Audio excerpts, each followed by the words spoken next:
Bonjour et bienvenue sur la mécanique universelle. Alors aujourd'hui, nous sommes le,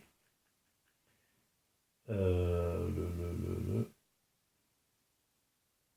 le vendredi 28 septembre 2018.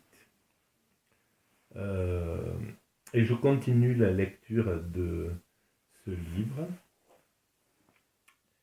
Socrate par Claudius Piat, que je trouve très intéressant. Et nous en sommes à la page 80 sur la vocation de Socrate. Donc je vais continuer ma lecture. Elle fut donc grande, elle fut d'une grandeur que l'on est tenté de regarder comme surhumaine, l'énergie persévérante avec laquelle le philosophe d'Alopès poursuivit son rôle d'évocateur. On le vit pendant plus de 30 ans errer dans les rues, par les places et les jardins d'Athènes. Alors est-ce que je ne l'ai pas lu ça? Oui. Voilà, jusqu'au martyr chrétien, c'était dans la... qui rappelle le martyr chrétien, sa philosophie, où en fait il acceptait la mort si la cité la lui donnait. Alors, si vous me disiez, Socrate, nous ne partageons pas la vie d'Anitus, et nous te renvoyons absolu, mais à condition que tu cesseras de t'adonner à tes recherches de philosophie, que l'on te surprenne à récidiver et tu mourras. Si vous me renvoyez cette condition, je vous répondrai sans balancer, Athéniens, je vous estime et je vous aime. Mais tant que j'aurai un peu de souffle et que je le pourrai, je ne renoncerai jamais à philosopher. J'irai toujours vous donnant des avertissements et des conseils, et tenant à ceux que je rencontrerai mon langage habituel. Ô mon ami, tu es athénien, tu es de la ville la plus grande, la plus renommée en sagesse et en puissance, et tu ne songes qu'à ramasser de la richesse, à conquérir du crédit et des honneurs. Quant à la sagesse, quant à la vérité et à la beauté de ton âme, ce sont choses dont tu n'as ni estime ni souci. Voilà comment je parlerai à tous ceux que je trouverai sur mon passage, jeunes et vieux, concitoyens et étrangers, mais plutôt à vous, Athéniens, parce que vous me touchez de plus près.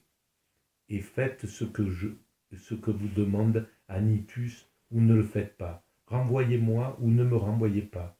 Je ne changerai point de conduite, quand je devrais mourir 1000 fois. Jamais à coup sûr la personnalité surhumaine, non humaine, ne s'était défendue avec tant de force et un si beau dédain contre les brutalités qui tentent à l'écarter de sa loi. Jamais la volonté n'avait remporté un pareil triomphe. Comment expliquer une vocation aussi spéciale et réalisée jusqu'au bout avec une telle puissance de caractère? Quelle était la nature de cette conviction intime, sans cesse active et toujours inébranlable, qui chaque jour ramenait Socrate à son ministère philosophique? On peut répondre d'abord qu'elle lui fut inspirée par le livre spectacle, par le triste spectacle qu'Athènes offrait à ses yeux. Bien sûr, c'est évident que une société qui est corrompue ou en déliquescence ou qui avance sur un mauvais chemin quand on est un peu engagé politiquement, au sens grec du terme, dans cette société. Aujourd'hui, c'est envers l'humanité que, que ce même engagement a lieu. Enfin, au moins pour mon cas. Eh ben, il y a de quoi donner toute l'énergie de se battre contre ce qu'on estime être en train de dégrader la cité ou l'humanité. Voilà. Aujourd'hui, beaucoup de gens sont révoltés pardon, sont révoltés par le sort que la société fait vivre à la planète, par le sort qu'on réserve aux migrants, par le sort qu'on réserve aux pauvres, par l'inconduite des riches qui creusent des écarts et qui se fichent des répercussions, qui restent dans une surdité absolue, qui ne veulent pas se remettre en cause, qui attendent qu'on les renverse, voilà, que ça soit la société qui les oblige à un peu de bienveillance et de partage. Et quand bien même on sait que c'est le mécanisme mental. Une fois qu'un homme s'est accaparé des richesses, il est très difficile de les lui enlever. Il trouve ça injuste, même s'il se les est accaparés euh, de façon malhonnête. À partir du moment où il est dans la légalité, même si c'est amoral, on va dire, ou anti-moral, ou contre la morale, ou immoral, eh ben il ne voudra pas relâcher. Et je pense que c'est pour la plupart des hommes comme ça. Donc on peut dire que les riches ressemblent simplement à la population. Voilà, ils ne font que ce que la plupart d'entre nous feraient. Euh, mais c'est révoltant et c'est normal de se révolter.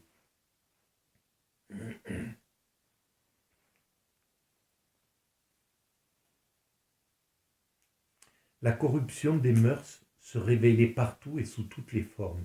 Elle allait grandissant de jour en jour. Les Athéniens de la nouvelle génération, dévoyés par la sophistique, avaient perdu tout respect pour la vieillesse. Ils se faisaient gloire de mépriser leurs magistrats. C'est exactement ce qu'on est en train de vivre. Les vieux sont de trop. Enfin, le libéralisme, il est devenu complètement fou. Il maltraite les animaux, les, les- tout ce qui n'a pas de... Tout ce que, tout ce qui ne rapporte pas, tout ce qui n'a pas une valeur, est sans valeur et ne mérite même pas de vivre pour eux. C'est pour ça que cette société ne fait rien pour les toxicomanes, les prostituées, voilà, les marginaux, les SDF. C'est tout simplement parce que les handicapés le- sa seule réponse, c'est d'essayer de détecter les handicaps avant qu'ils naissent pour les empêcher de naître, sans même se poser la question du pourquoi des êtres humains différents apparaissent sur Terre. Quel est leur sens? Est-ce qu'ils ont un sens, un rôle, quelque chose à jouer? Moi, je l'écris sur la mécanique universelle, évidemment qu'ils ont une importance majeure. Et bien, ce libéralisme est complètement fou à ce niveau-là. Voilà, il est à l'origine de la vache folle, il est à l'origine de... C'est clair. Non contents de négliger leurs forces, ils tournaient en ridicule ceux qui cherchaient à en acquérir et vivaient comme des femmes. Ils dépensaient toute leur énergie à se nuire et portaient plus d'envie à leurs propres concitoyens qu'aux étrangers. Alors, bon, évidemment, il faut resituer cette, il faut resituer les Grecs d'abord, 2500 avant Jésus-Christ, et puis il faut resituer Claudius Pia à un siècle où vivaient comme des femmes. Aujourd'hui, évidemment, ça hérisse les cheveux et c'est tout à fait normal. On n'a plus du tout la même vision des rapports hommes-femmes, etc. On les voyait toujours divisés et dans les réunions particulières et dans les assemblées publiques, se dénonçant les uns les autres, et se traînant devant les tribunaux, traitant les affaires de la République comme si elles leur étaient étrangères et les décidant par les armes. L'ignorance, la malignité, la haine et les luttes intestines envahissaient l'État. Elle marchait à sa ruine, cette grande cité que Socrate avait vue dans sa jeunesse, si brillante de puissance et de vertu. En plus, il avait de quoi comparer. Et moi, je me retrouve dans un cas similaire, parce que j'ai connu les 30 glorieuses. Et ça n'a rien à voir avec ou l'éthique du général de Gaulle, même si c'était le tout début de ma vie sociale, et s'il y a beaucoup de choses à redire, etc. Mais il y avait des choses qui étaient... On sent que le libéralisme, à partir du moment où il a gagné la victoire contre le communisme, il a noyé le communisme avec les valeurs du communisme.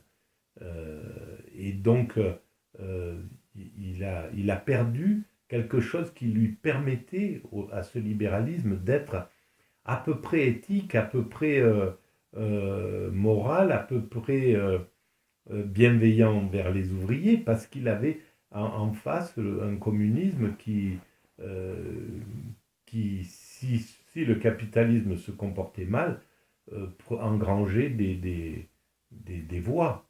Voilà. Et depuis, ben, il est rentré dans la toute-puissance et il fait voilà, il est rentré dans l'obscénité. Alors en ce moment, on est en train de le conspuer, de le corriger. Il y a beaucoup de forces qui s'élèvent et de plus en plus, il est en train d'essayer de rentrer dans le rang, tout doucement. Mais enfin, s'il ne va pas assez vite, la société humaine, elle le dépassera. Voilà, ce sera la chose.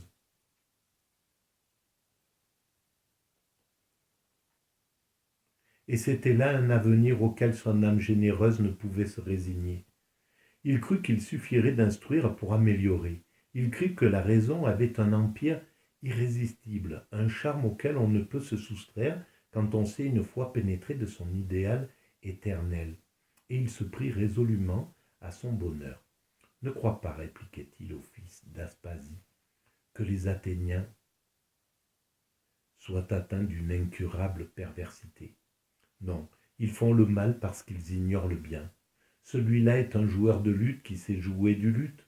Celui-là est un sage qui connaît la sagesse. Il y a un attrait vainqueur dans la science du devoir, et le tout est de faire la lumière dans les intelligences. Mais on ne connaîtrait qu'imparfaitement les mobiles auxquels obéissait Socrate, si l'on s'en tenait à cette explication.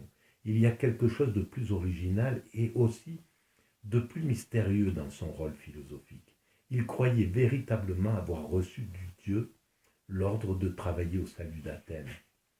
Platon fait de cette intimation d'ordre préternaturel l'idée dominante de son apologie. À son sens, c'est pour obéir au Dieu que Socrate parle à tout venant, à tout propos et sans aucun répit de justice, d'amour et de piété. C'est pour obéir au Dieu et au Dieu au singulier, écrit Claudius Pia, qu'il a renoncé aux charges publiques et aux soins de ses propres affaires. Et je suis pas loin de penser que pour Socrate, comme pour Platon, Dieu c'était plus le polythéisme qui les animait, c'était une sorte de monothéisme, c'était un Dieu supérieur. Et je suis pas loin de penser que le judaïsme avait déjà pénétré cette société, très certainement, et que très certainement aussi l'hindouisme avait fait une percée à travers cette société. Et que bien sûr les esprits les plus en avance, les plus surdoués avaient compris tout cela.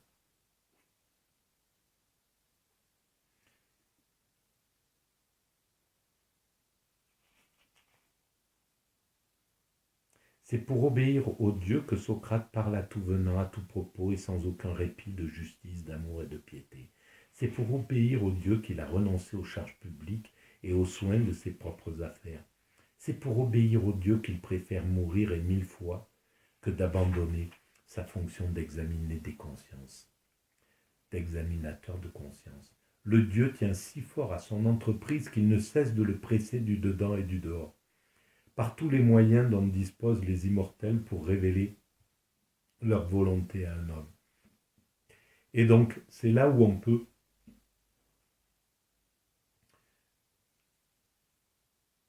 détecter la puissance de la croyance par un homme aussi intelligent. Si un homme aussi intelligent comprend que le divin est au-dessus de la condition de l'homme, c'est que il a raisonné à cela.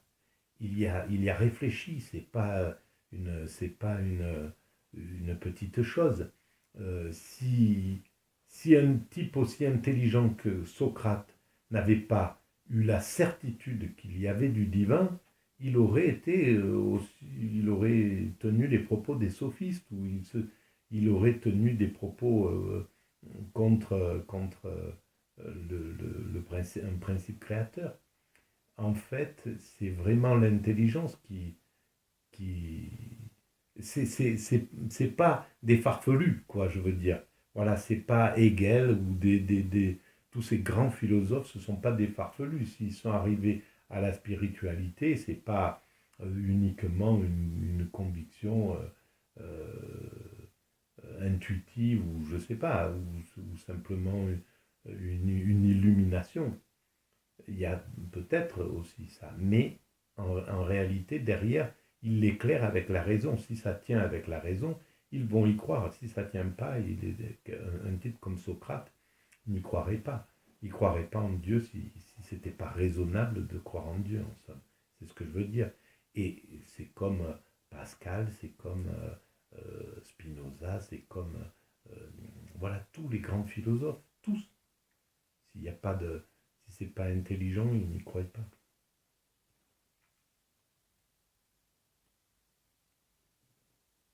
Le Dieu tient si fort à son entreprise qu'il ne cesse de le presser du dedans et du dehors par tous les moyens dont disposent les immortels pour révéler leur volonté à un homme. Or, de telles paroles, si souvent répétées et sous tant de formes, confirmées d'ailleurs par le témoignage de Xénophon, ne peuvent être une simple fiction. C'est là où, voilà. On se rejoint, c'est hallucinant. Elles traduisent certainement un aspect de l'état d'âme de Socrate, bien sûr. Socrate était intimement persuadé qu'il avait une mission d'en haut. Cette manière de voir était d'ailleurs en plein accord avec ses croyances théologiques. Il concevait la divinité comme une pensée souveraine, répandue dans la nature entière, émue par l'amour. Il enseignait... Oh ben mince alors. Je suis désolé. Bon, c'est pas grave. Il y aura 2 minutes où vous n'aurez pas besoin de tendre l'oreille. Il enseignait en particulier que notre âme est comme une parcelle de cette intelligence universelle. Et il concluait de là que le Dieu est aussi présent à nous que nous le sommes à nous-mêmes, qu'il sait toutes nos paroles, toutes nos actions, toutes nos pensées les plus intimes. Il inférait également de sa théorie que le Dieu, qui connaît jusqu'aux dernières fibres de notre être, s'occupe de nous avec une infinie tendresse, et qu'il se communique à ceux qui le paient en retour. La divinité, d'après Socrate, n'avait pas seulement cette puissance physique à l'aide de laquelle elle entretient dans l'univers une jeunesse éternelle, elle était aussi omnisciente et tout-aimante. Elle vivait dans un commerce particulièrement intime avec l'homme de bien, celui qui se trouvait en état de grâce. Ben oui, c'est ça, mais je partage absolument cela. On est en pleine intimité quand on se conforme à ce que Dieu veut, et les religions ont compris ce que Dieu voulait. C'est pas non plus des rigolos, c'est des milliers, des centaines de milliers d'hommes qui ont réfléchi à ça pour écrire les livres sacrés et pour nous dire, voilà, si vous vous comportez comme ça, eh ben Dieu vous sautera au visage, vous se mettra en face de vous. Vous le verrez, vous le ressentirez, vous le vivrez. C'est pas pour rien, c'est pas de la gnognotte tout ça. Donc évidemment, si on est... Je suis tout à fait d'accord avec lui. Comme il l'aurait dit, s'il eût connu notre langue, et dès lors, quel obstacle y avait-il pour lui à ce qu'elle communiquât ses volontés à un mortel, à ce qu'elle lui confiât une mission dans l'intérêt supérieur de la science et de la moralité? Ne lui semblait-il pas naturel qu'il se produisît de semblables interventions du souverain ordonnateur de toutes choses, bien sûr? Il n'est même pas impossible que la conviction de Socrate ait eu quelque fondement dans la réalité. Les lois physiques, une fois posées, suivent leur cours à l'indéfini, sans que l'organisateur de la machine cosmique ait besoin d'y mettre la main. C'est là du moins une conception qui peut s'admettre. Mais il en va tout autrement du monde des âmes. Il en va tout autrement de la vie morale. La vie morale est une alternative perpétuelle de hausse et de baisse, d'ascension et de décadence, de veille et de sommeil. Et alors pourquoi, lorsque tout s'est endormi, le grand Corrège n'interviendrait-il pas pour tout faire revivre? Pourquoi Socrate n'aurait-il pas entendu dans les profondeurs de son âme comme une sorte d'invitation divine à créer l'un de ces grands courants de vie intellectuelle et morale qui devaient plus tard, par leur rencontre dans la doctrine du Christ, régénérer le genre humain tout entier? Bon, et ben voilà. Alors, pourquoi pas? Bon, je vais arrêter là. Évidemment, moi aussi, ça m'irrisse quand je lis un philosophe et que je sens qui fait une particularité. Alors, avec le christianisme, par exemple, c'est quelque chose qui, d'un seul coup, me révolte un petit peu. Pas là parce que c'est pas, il s'affirme pas aux dépens d'une autre religion, il affirme pas le christianisme aux dépens d'une autre religion, jusqu'à présent au moins, en tout cas. Mais je préférerais, et c'était pas son moment non plus, quelque chose de totalement universel, où il peut parler soit de toutes les religions ensemble, soit du divin en général. Évidemment, je préférerais ça. Je le formulerai sous cet angle-là. Mais on peut lui... Voilà, il est... La façon dont il écrit, déjà ce qu'il donne, il montre qu'il est universel et que s'il choisit, s'il était du côté du christianisme, c'est parce que sa vie l'a fait naître dans cette communauté. Voilà. Bon, eh ben, je vais continuer ma lecture dans un prochain chapitre. Merci.